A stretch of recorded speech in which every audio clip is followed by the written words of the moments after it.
Thank you and good evening. I want to give this audience a round of applause. You guys have stayed through the end, so thank you. I'll go off script and I'm going to tell stories. There's a lot of technical detail that I was going to cover, but there are probably two things I want to touch on that I think would wrap some of the things up. So, first of all, I had the privilege of serving as the chairman of board of HIMSS, which is the largest health IT organization globally. And I've had the privilege to visit a number of hospitals in Saudi Arabia and be a part of their digital health journey. Saudi has one of the highest numbers of digitally advanced hospitals. And I remember the first time I came to Riyadh, it rained and it flooded. And I had never expected floods in Riyadh because it's supposed to be the desert. And then, I visited the hospital and engaged with people. And my God, the progress, the vision, the work that's been done truly blew me away.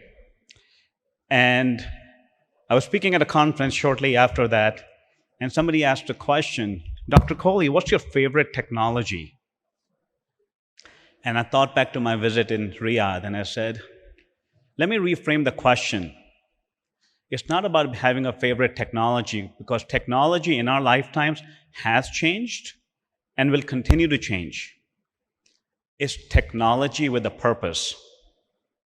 And ultimately, what it boils down to is having a vision, the will to make it a reality, and building partnerships. And I'm so inspired by some of the things I've heard today, because this truly is an ecosystem in the makings that can solve some complex problems. I was so inspired by the story that was told about Ryan. And it took 10 years. And I wonder if Saudi will be the place where we'll be able to achieve those in 1 year or less. And really create not only a national asset, but a global asset. So I would really want to talk about the building blocks. We know this. 300 million people globally. It's almost the size of the United States. That's how many people have it, but it's like finding a needle in the haystack. And the interesting thing, going back to the previous slide, is that in the last 1 year or so, the number of rare diseases that have been diagnosed has increased by 33%. It's not that all of a sudden new diseases have emerged, it's that we have done a better job of classifying them. And all because we are now able to derive more insight and intelligence from the data that we already have.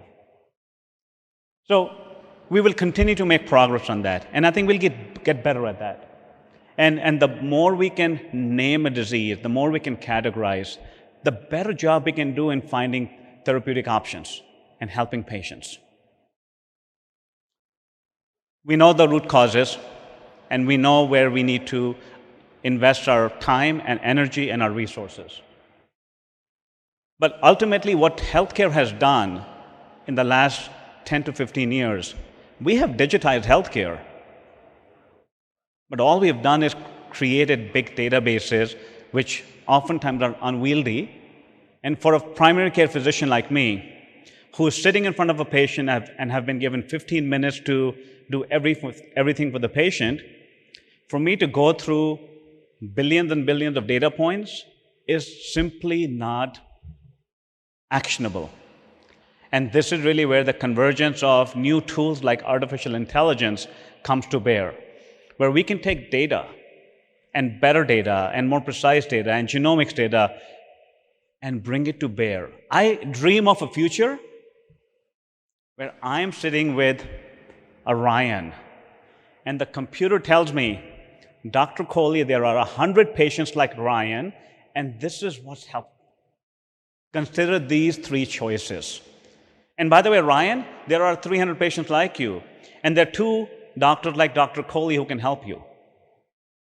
Let's get you connected and let's get you to diagnosis and treatment and outcomes much faster than historically. And I think that is really where the promise of the convergence of technology with an ecosystem that is actually primed to solve complex problems. Artificial intelligence, ML, these are great tools, and they're going to mature. and they will help us find insights from data. And they'll help us address quality issues, cost of care issues, efficiency. And I think all those things are going to be extremely important. Ultimately, where artificial intelligence plays a role, not only in rare diseases, but in healthcare broadly, whether you are the frontline doctor and the patient, or whether you are the Minister of Health making the decision about policy, if the data and the insights that come from data can tell you this might be a better way to make a decision, and we as a society make a 5% better decision every year, in 20 years, we are 100% better. And I think incremental improvement using technology are going to be an important key. This is something I'm very excited about. We were talking about moonshot. I actually have a privilege of working with some extremely bright colleagues who are using the technology from the Mars space program. When the rover lands on Mars, it's functioning semi-autonomously. And for a few minutes, autonomously. And basically, the artificial intelligence that goes into that platform is now being purposed for healthcare. And it not only looks at large data sets, it not only looks at knowledge, it looks at hybrid, the intersections of the two to make the best decision. It almost, in human terms, is like a human-like reasoner. And I think that is something we have to keep in mind. It is not one technology that's going to come to bear. It's for us to look at which are the most appropriate technologies to solve a particular problem, and look at partnerships amongst technologies as well. So not only at the governmental level, at the institution level, at the individual level, but also at the technology level, where we can create overlaps and take advantage of each technology. Skip over that. This is a model framework on how data collected can actually be used to derive intelligence.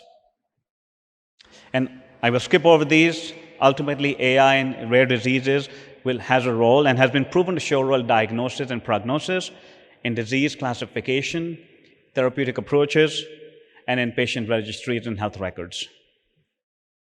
So I'm going to skip over these because these are specific intervention points, and there are case studies around these.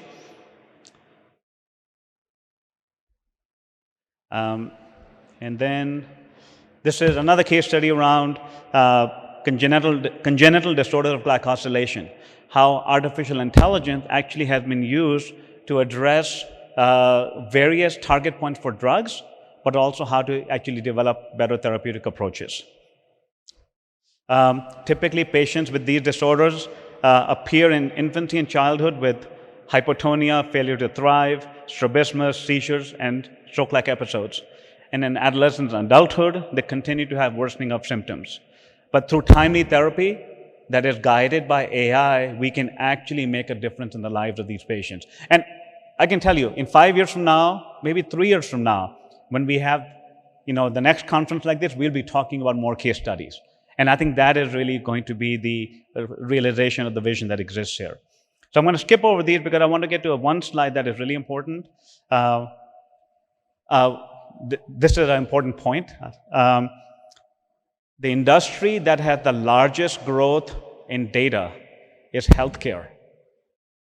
And we perhaps are the ones that have the greatest opportunity to leverage the data. So the trick now is not to collect more data. We must get better at that, but really now bring enabling technologies to bear.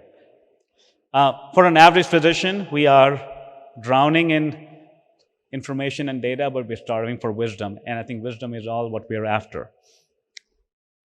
So this is an important slide, right?